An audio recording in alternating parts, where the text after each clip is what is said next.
లేకపోతే వాళ్ళే ఇక్కడ కనిపెట్టచ్చు. ఏ పదాలు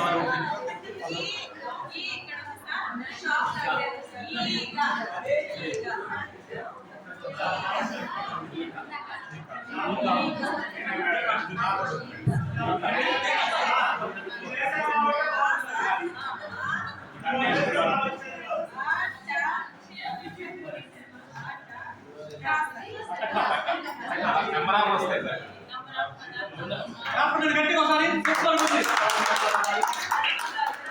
పదాలు ఉన్నాయి, అక్షరాలు ఉన్నాయి, పనులు ఉన్నాయి, పదాలు ఉన్నాయి. అక్షరాలు